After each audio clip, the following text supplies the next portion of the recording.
2009 was one of the biggest career changes of my life.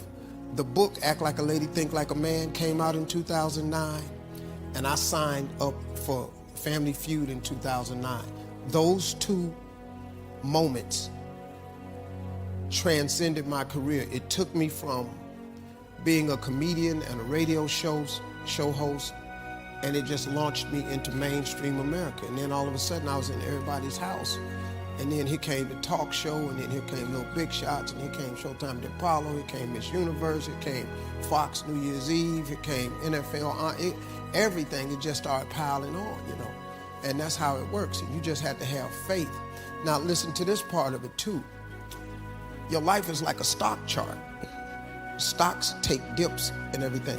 When your life takes a dip, it ain't time to trip, it ain't time to sell the stock. You got to remember, your life, you a blue chip stock. It takes dips. Coca-Cola takes dips. Disney, Facebook takes dips. You don't sell the stock because it took a dip. You got to look at what made the stock great in the first place. So all these people on the internet talking about me, what he ain't no more and he lost this and that, that's just a little dip. You have no idea where God takes you on the next uptick. You just got to hang in there. Now, come October, when the news hit the fan, all them haters gonna go somewhere and be quiet, because they gonna see this little stock is about to go pew. It's gonna shoot up again, because that's a promise of God. That's how it works. I'm a blue chip stock. You are a blue chip stock. If you think of yourself as a blue chip stock, how can they downgrade you? You can't downgrade me. I'm a big black Nike swoosh. That's what I am. I have the same gift that God gave me 62 years ago, that I turned professionally 35 years ago. I have the same gift. They can never take my gift. You can take this show and take that show, and you can think what you done is cool. All you did was replant me. I'm a motivational speaker, so you have to excuse me while I start getting on tangents like this. So check this out. Buried and planted appears to be the same thing, but it ain't. See, when something's buried, when you bury something, you say goodbye to it. When something is planted, you expect to see it again. I'm planted. You're planted. All you got to do is live in the life of expectation, and God will give you what you expect. If you expect nothing good to happen, nothing good is going to happen. But the God I serve, his promise is that he delivers if you believe. I just happen to believe. So what does it matter to me what they do? I think it's really critical that you understand that everybody wants to grow their business, and we all go through different phases, right? Just like human beings go through phases. You know, you give birth to your business and you're an infant, and an infant is a run for survival, and cash flow problems are a natural process in most cases, and you're running. Hopefully you get to a teenager where now cash flow is not a problem, you're growing like crazy, and then you have a new problem. You don't have systems in place. And maybe you get to young adult where you have to decide what you're not going to do. Eventually, hopefully get to prime, where you're growing your business revenues and you're growing your profits and you got a professional organization, you're not doing it. Because as long as you're doing it, really you don't have a business. What you have is you're self-employed. There's nothing wrong with being self-employed. But whenever you meet someone who's in business is stressed, they're always a business operator. And my focus is to become a business owner. How do you do that? You realize that the chokehold in the growth of your business is always the leader. And it's your skills and it's your psychology. And I found it's 80% psychology and 20% skills. You gotta have the marketing skills. You gotta be able to lead. You gotta be able to recruit. You gotta do all those things. But really, most importantly, you gotta get it through what I call the threshold of control. When you realize that your problem is not a lack of resources.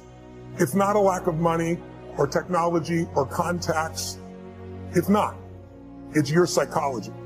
Because the ultimate resource is resourcefulness.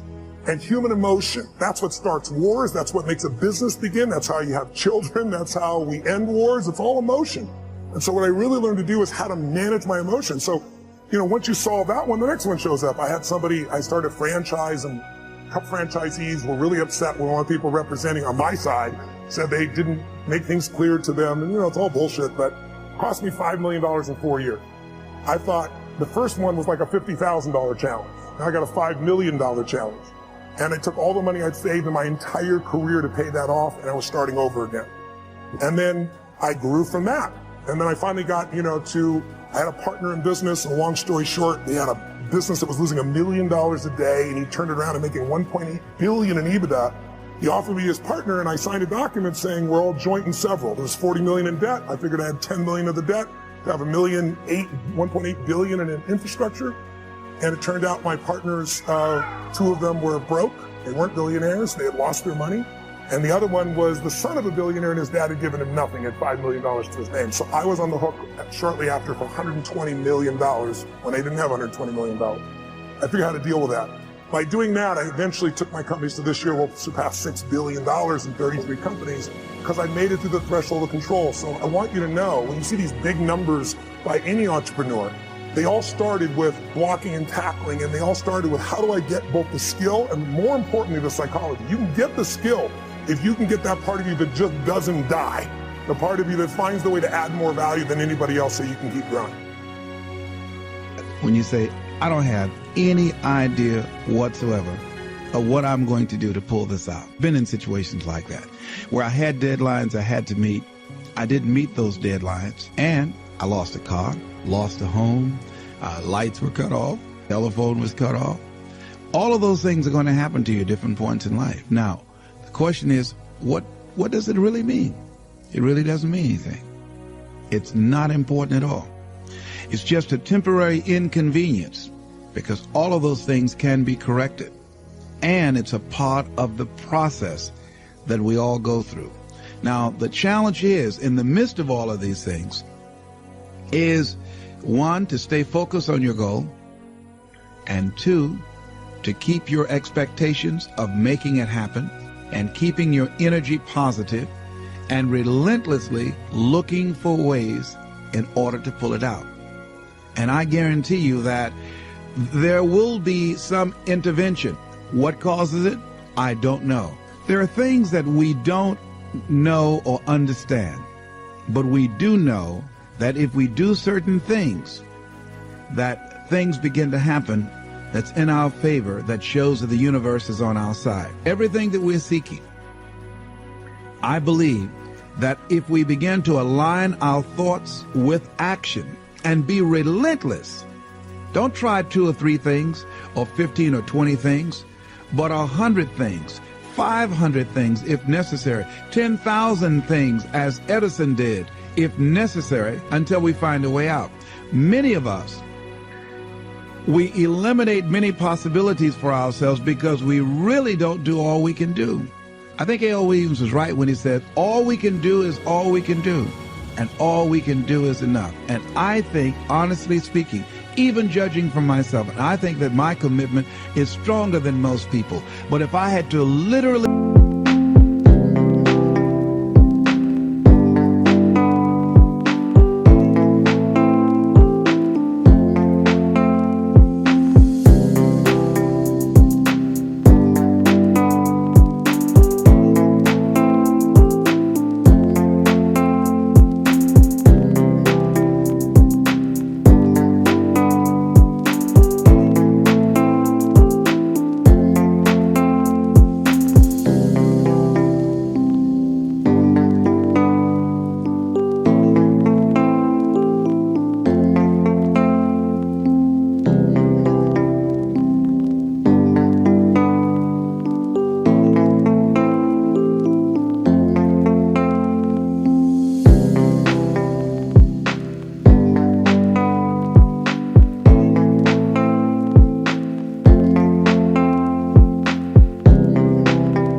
measure my commitment in terms of what I put forth in my dream, I would say that I might have given about 18 to 20% of what I'm really capable of. As high in consciousness as I believe that I am, comparatively speaking, where I used to be, I'm still nowhere near reaching 50% of the commitment that I can make to accelerate the growth and the development of my dream and the manifestation of the things that I know within myself that I'm capable of producing. So our biggest challenge is beginning to look at within ourselves to remove those energy blocks, because if we're not producing the income that we want, let us not look outside of ourselves, but look within ourselves to find out, how am I blocking me? Am I really giving it all that I have? Am I really being as creative as I can be? Am I really unstoppable? Am I as relentless as I can be? Am I exhausting every means possible? Am I turning up every rock to find what it is that I'm looking for? That what resides between our ears, when we're thinking about how do I come up with $500, $1,200, or $2,000, is the same gray matter that resides between the ears of a Ross Perot or Donald Trump when his bankers say, you've got 30 days. How is it that one man or woman can do it and do 1,000,000 times more than these other people and the other ones don't? It has to be consciousness. It has to be, and when we talk about consciousness, we're talking about a collection of our thoughts, our feelings, and our emotions and experiences used as an active force to produce in our lives that which we want to produce. Because everything that exists in life, the microphones that we're speaking in, the shoes that we have on our feet, the chairs that we're sitting in, the clothes that we're wearing, the homes that we live in, the cars that we drive, all of that came out of our consciousness. That all came out of the invisible into the visible. And man was the vehicle, the outlet to produce that. Wherever we have stopped in our dream, we stopped at a place called willingness. Anybody that's has fallen short of their goals,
they ran into something that they were not willing to handle. Because in order to reach your dream, in order to make things happen, there must be a willingness to do what is required. You don't have to worry about the winds that will most certainly blow around you, the obstacles, the negativity that will stand in your way. You don't have to worry about what other people will say. You just have to keep your mind on your course. Those winds may blow fast and furious, but if you know your path, if you know where you are going, they will help push you toward the dreams and goals and treasures that you have already decided you're going after. Your goals will push you forward, ahead of the stormy weather. To be a good person, you have to have ambition. You have to try to do something good with your life. You have to try to get out of where you are today or make where you are a better place tomorrow.